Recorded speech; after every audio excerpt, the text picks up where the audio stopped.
Падкасты Радыё Свабода.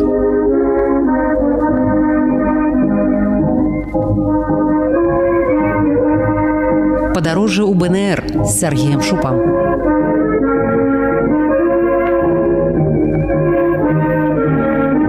Вітаю ўсіх нашых слухачоў. Мы працягваем наше падарожжа ў Беларускую Народную Рэспубліку.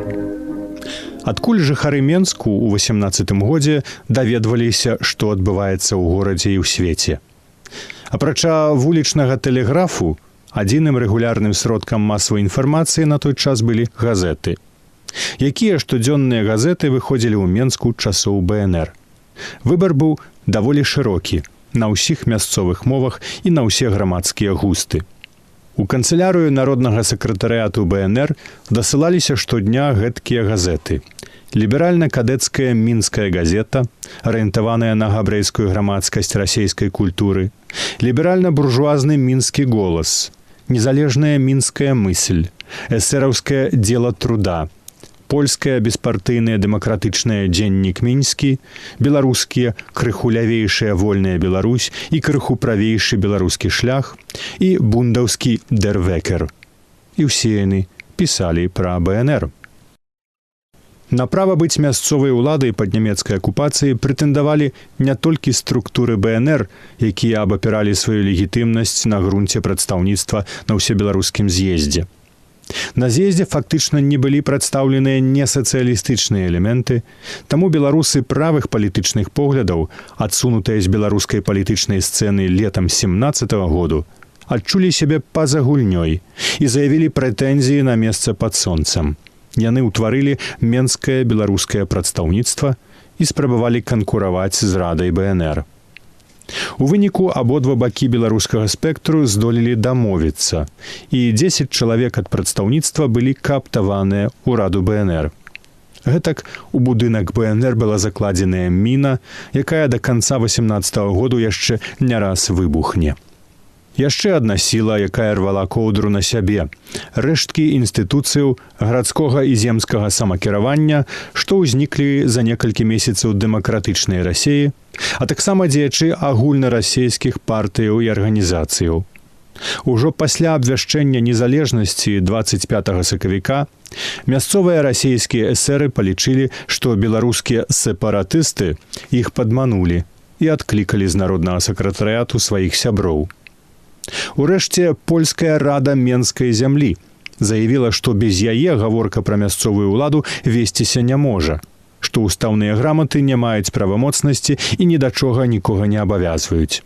Аднак прадстаўнікі польскай рады Менскай зямлі былі гатовыя супрацоўнічаць з народным сакратарыятам, праўда, выставілі свае ўмовы. Падкасты Радыё Свабода. Падарожжа ў БНР з Сергеем Шупам.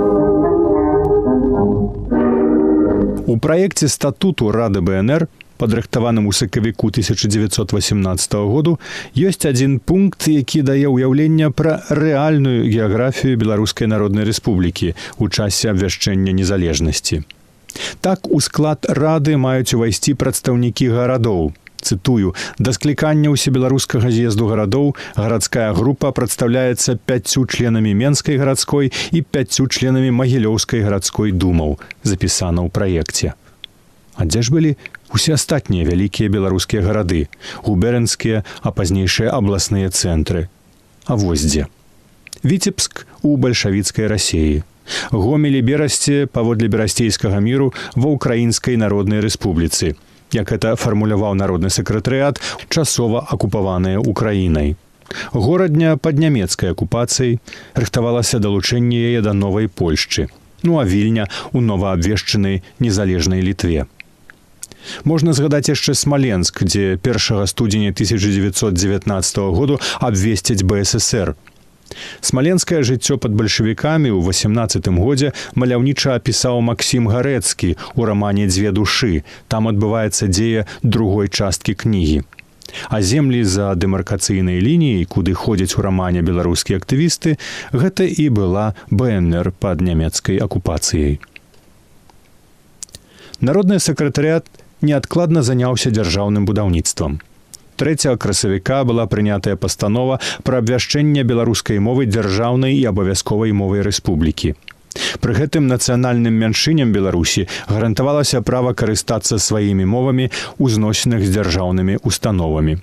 Аднак усе акты, дакументы і афіцыйная перапіска ўрадавых установаў мусілі весціся на дзяржаўнай беларускай мове. Тут варта нагадаць, што на той час яшчэ не існавала адзінага афіцыйнага беларускага правапісу. Менская вольная Беларусь друкавалася лёсікаўкай, віленскі гоман луцкевіцай. Беларуская граматыка для школ Браніслава Тарашкевіча з'явіцца ў Менску толькі ў верасні. Што да сімволікі. 3 красавіка народны сакратарыят БНР замовіў у менскага гравера Ізакава сваю афіцыйную вялікую круглую пячатку з надпісам кругом 2 шрыфтамі «Рада Беларускай Народнай Рэспублікі» кірыліцай і лацінкай, а ў сярэдзіне, увага, сноп, граблі і каса. Пра тое, як прымалася адпаведнае рашэнне і хто аўтар такой геральдычнай навінкі, архівы маўчаць. Але з увагі на ідэалогію, якая панавала сярод дзеячоў БНР першага прызыву, такая сімволіка дзіўнай не здаецца. Падкасты Радыё Свабода. Падарожжа ў БНР з Сергіем Шупам.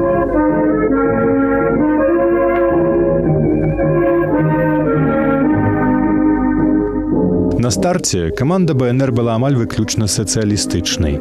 Тон у ёй задавалі дзеячы беларускай сацыялістычнай грамады, лёзунгі свабоды, роўнасці і братэрства яшчэ не былі дыскрэдытаваныя бальшавіцкімі узурпатарамі.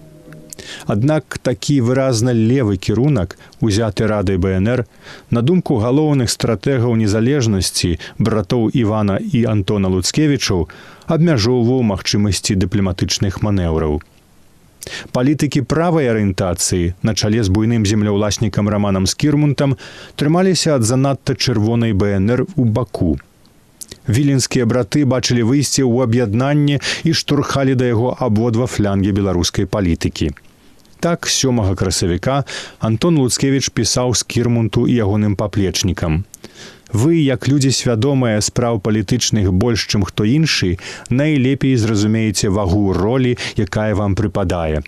Вы можаце ўнесці новы дух у Раду Рэспублікі, дух еўрапейскай дыпламатыі, а ён цяпер асабліва патрэбен. У выніку, у сярэдзіне красавіка ў Раду БНР былі кааптаваныя правыя, усе сябры менскага беларускага прадстаўніцтва. Народны сакратар фінансаў Пётр Крачэўскі распрацаваў план неадкладных фінансавых захадаў, у тым ліку выпуск уласных беларускіх грошай. Унікальнасць пляну была ў тым, што забяспечвацца гэтыя грошы меліся не золатам, дыяментамі ці іншымі традыцыйнымі скарбамі, а драўнінай. Асноўным фондам, які забяспечваў валюту, меліся быць дзяржаўныя лясы плошчаю 1 мільён дзесяцінаў на суму, паводле даваеннай сярэдняй расцэнкі, 5 мільярдаў рублёў. А калі выдаць закон, паводле якога ў дзяржаўную ўласнасць адыдуць і прыватныя лясы, то фонд склаў бы 6 мільёнаў дзесяцінаў на суму 30 мільярдаў рублёў. Тым часам, у месяцы нямецкай акупацыі асноўнымі грашовымі адзінкамі на тэрыторыі Беларусі былі царскія рублі і нямецкія ост-рублі. Паралельна, але ў меншым абсягу, ужываліся таксама так званыя думскія і керанскія рублі і нямецкія імперскія маркі. Нямецкія ўлады завялі на беларускіх землях акупацыйны рэжым і навязвалі беларускім людзям новыя парадкі. Так, у загадзе каменданта Старасельскай воласці падуладным жыхарам абвяшчалася. Усе мужчыны, мясцовыя жыхары, мусяць кланяцца нямецкім афіцэрам, зняўшы шапкі. Вытворчасць водкі, самагонкі, са збожжа, бульбы або іншых прадуктаў, прыдатных для ўжытку людзям або жывёле, строга забараняецца. З усіх двароў у дамах мусіць быць прыбраны гной і вывезены ў поле. Пры ўсіх хатах жыхары мусяць збудаваць клязеты для бяспекі ад мух. Вуліцы, двары мусяць утрымлівацца ў чысціні і ахайнасці. Смецце забараняецца выкідаць паблізу жытла, а збіраць у памыйныя ямы, накрытыя шчыльна, каб не было доступу мухам або прыбіраць штодзённа на поле.